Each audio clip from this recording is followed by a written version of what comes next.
সম্মানিত দর্শক, আসসালামু আলাইকুম। আশা করি সবাই ভালো আছেন। তো কৃষি আনন্দ ইউটিউব চ্যানেলের পক্ষ থেকে আমি আছি শাহিন আলম। তো আজকে আমরা যে একটি প্রতিবেদন করতে চলেছি সেটি হলো আপনার দার্জিলিং কমলা।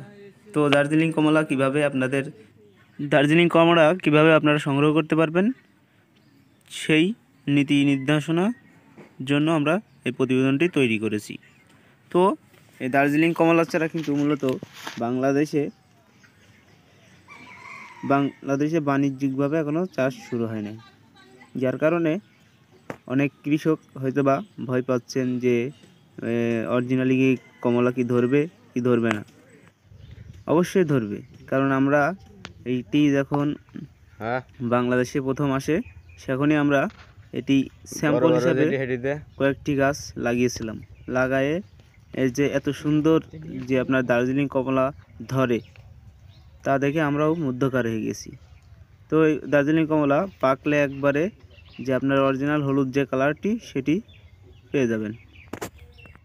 এর যে কালারটি আছে কালারটির সাথে আরও পাবেন যে অনেকে বলে যে ভাই বাংলাদেশে কি দার্জিলিং কমলা লাগাইলে এটা কি মিষ্টি হবে?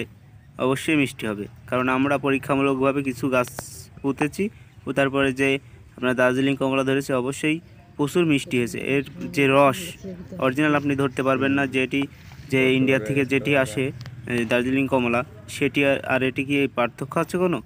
কিন্তু তা কিন্তু নাই।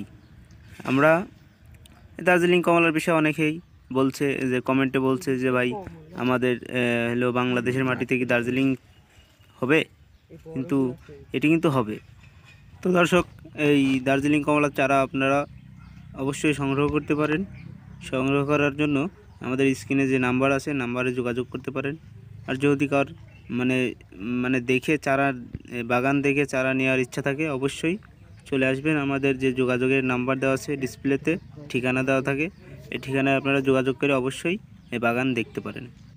তো দর্শক, এই চারাটি সংগ্রহ করার সাথে সাথে আপনারা কিন্তু অবশ্যই যাচাই বাছাই করবেন।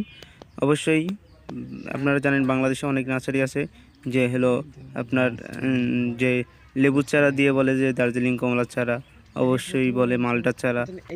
তো এ থেকে আপনারা অবশ্যই দূরে থাকবেন। অবশ্যই এর চেনার একটা মাধ্যম আছে। আপনারা জানেন এই দার্জিলিং কমলায় যে একটি দাগ দেখা যায়, ফোঁটা ফোঁটা মতন দাগ দেখা যায়, অবশ্যই এটা দেখলে আপনারা চিনতে পারবেন যে এটি দার্জিলিং কমলার চারা। আর এর গাছটি কিন্তু আপনার পাতা হয় একবারে বাতাবি লেবুর পাতা সেম, আর এর পাতাটি হয় চিকন চিকন। অবশ্যই আপনারা দেখলে চিনতে পারবেন। তো যেহেতু আপনারা চারা নেবেন, চারা নিতে চাইলে অবশ্যই আপনাদের ঠিক হবে যখন আপনারা যে বাগানটি দেখে তারপরে চারা নিয়ে যাবেন, তারপরে আপনাদের এটি ঠিক হবে। তো দর্শক, আপনারা জানেন বাংলাদেশ কিন্তু কৃষি নির্ভরশীল বাংলাদেশ। তো এই বাংলাদেশ কৃষিকে নিয়েই যত আমাদের জল্পনা কল্পনা, তা আমরা কিন্তু সারা বাংলাদেশে ঘুরে ঘুরে এই কৃষির প্রতিবেদন তুলে ধরার চেষ্টা করি। তো আশা করি সবাই ভালো থাকবেন, সুস্থ থাকবেন। আর যারা এখনও আমাদের চ্যানেলটি সাবস্ক্রাইব করেননি অবশ্যই সাবস্ক্রাইব করে দেবেন, পাশে থাকা বেল আইকনটি বাজিয়ে দেবেন নেক্সট ভিডিও পাওয়ার জন্য। আজকের মতন বিদায় নেব।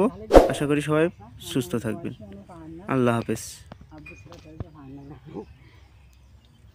এটি কি এটি আতা আতা নাম।